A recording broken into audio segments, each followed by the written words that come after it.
want to get your reaction. What it means for the Eagles, for the Chiefs, for Mahomes' legacy and Andy Reid. Is Travis Kelce going to retire? What does this mean for Saquon and Nick Sirianni? And then not just these two teams, right? This has widespread impact. Who's moving where? Who did what? Who saw what?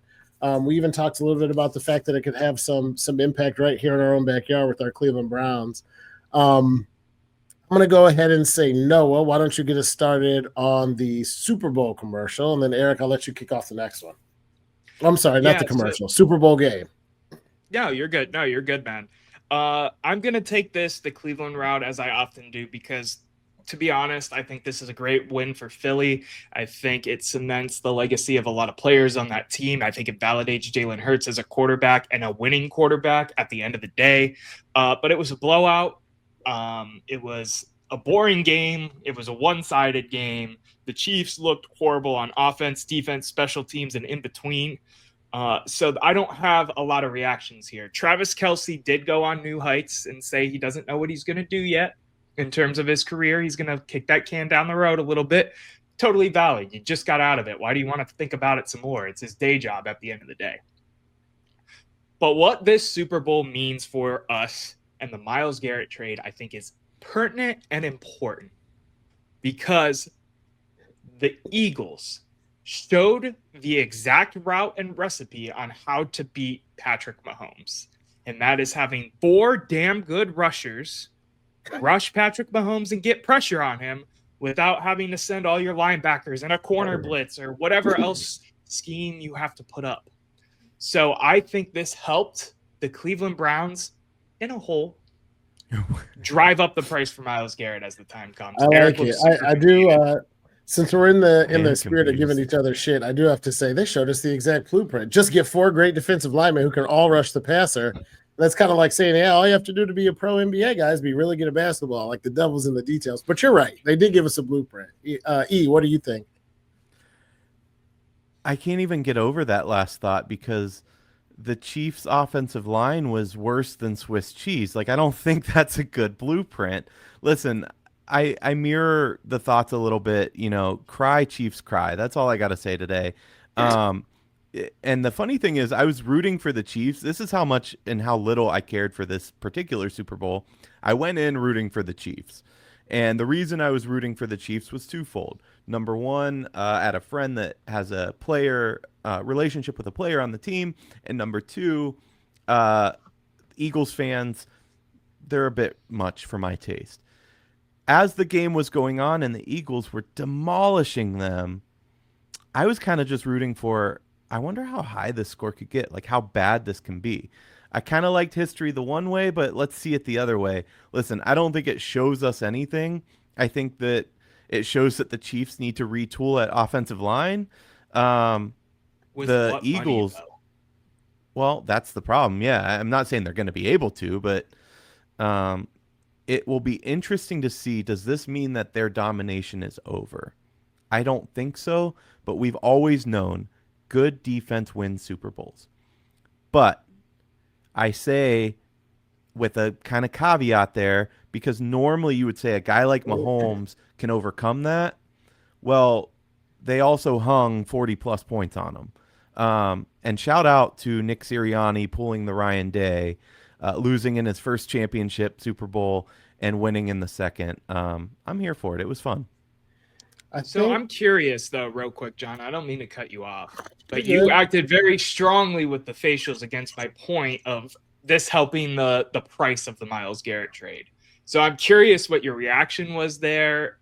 Is it just because the Chiefs' offensive line was bad? Because I would argue the Chiefs arguably, that makes no sense, but you know what I'm saying. Let's argue that it, yeah. I would argue that arguably. Yeah, no, that makes sense. We're going to argue. I am going to argue that the Chiefs are still the team to beat because they have gone so many times, especially if you're talking about an AFC team that might be willing to give up a lot of assets now to get another guy on their O-line. I don't know, or their D-line, excuse me. I don't know. The Bills, the Texans. I'm just throwing it out there. Let's start. Were you asking me that question that I was making the faces? Yes. It's twofold. So first of all, I don't think you can say anybody's the team to beat when they just lost. I think you should say the team to beat in the AFC maybe because they've gone to 3 straight Super Bowls. Tomato, tomato. My bad. Yes. Yeah, semantics, right. The reason that I was making the faces was more to do with the line. But that said, no, I don't think it drives the price for anything. The price is the price on Garrett. We've talked about this before. He's worth whatever teams are willing to pay. Seeing the Chiefs O line go down like that, is that going to automatically jack up his value? No, absolutely not. Because teams are going to offer what they feel is fair value, or probably under because of how it actually works, and see what they get. I don't think it drives the price up. They don't all of a sudden go, "Oh my gosh, this is a commodity we can't get anywhere else in our life," because that's not true either.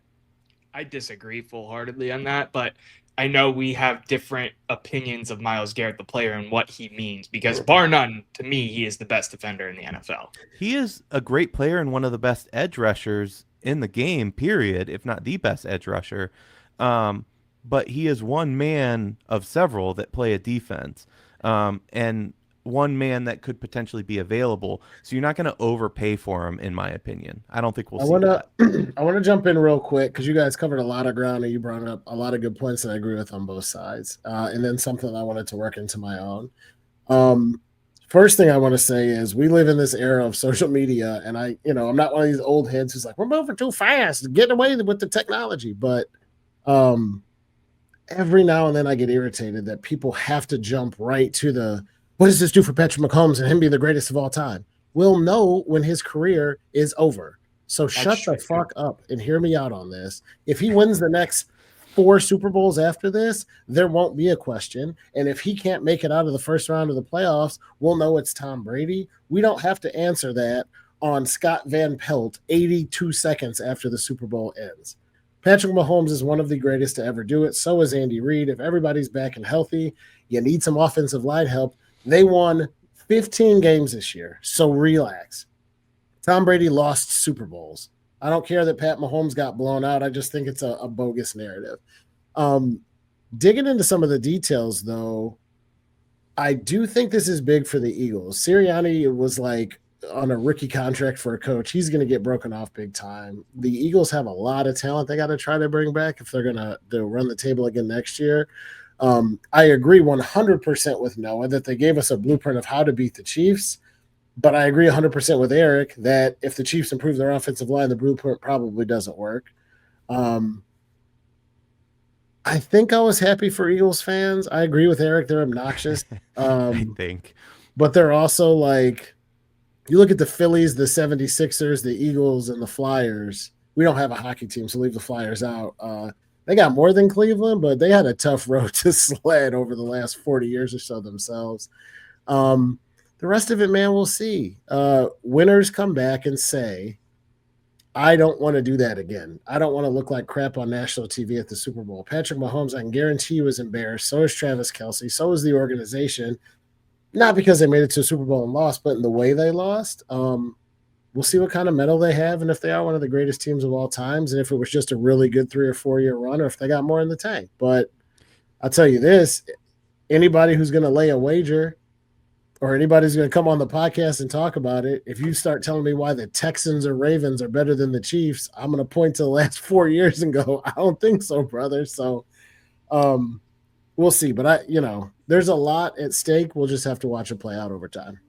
You raise an interesting point, so I'm curious what your guys' take on this is. But did you feel like, so 4 were getting home so much. Do you think that we should have saw more screens, more backfield play? I mean, the play calling, I get it. You got down big pretty quick, but I'm curious what your thoughts are on the Chiefs' play calling. Yeah, it's tough when you get in that situation so quickly because you have to start throwing the ball and relying on who is the best quarterback in the league right now and who is, a Hall of Fame tight end. And regardless of how up and down their receiving core can be, it is a good receiving core at the end of the day because of Patrick Mahomes. So I get it. And it sucks that you can't lie on a run game that has been strong with Kareem Hunt as the number 1 guy and Pacheco slowly getting back into what he was. Yeah. But you can't rely on the run game because they were down 80 points in the first quarter. But yeah, you're right. Right, exactly. So yes, in theory, but it's too little too late when you go down 3 touchdowns like that. Yeah, It's, and by the way, I do think there's an element of, sorry, E, I heard you jump in there. This is a quick one. I think there was an element of high on the hog with the Chiefs, if I'm being honest. Andy Reid's one of the greatest coaches of all times. Pat Mahomes is one of the best quarterback of all times. Whether they're number one is something we'll debate in 10 years. But they got outfoxed, outcoached, outworked, outmanned at every turn, and that is not something you see. And I think Andy Reid and Pat Mahomes picked a really bad day to have their worst games of maybe their career. Because Mahomes was abysmal. So it was just a really bad game. It just had a really bad time. For sure. it's a good note. I was just going to add that it is so hard to repeat as Super Bowl champions. So you mentioned the Eagles and the work that they can do, and they deserve every bit of that success. But when you have the Lions on the other side, when you have the Bills that are still knocking on the door along with the Ravens, maybe we'll get a different Super Bowl next year. Maybe. We'll see. You want to hear something funny? Put a ball on it before I let Noah take us to break. I don't know if you guys are like me and you're Cowboy haters, but depending on what the Giants do in free agency, Dak might be the worst quarterback in that division, and he's getting $1 trillion. Like, Yeah. Well, they're going to Dak be like, could hey. be a Cleveland Brown. Who knows? I mean, I'm all the way good on that, but that's another conversation for another day.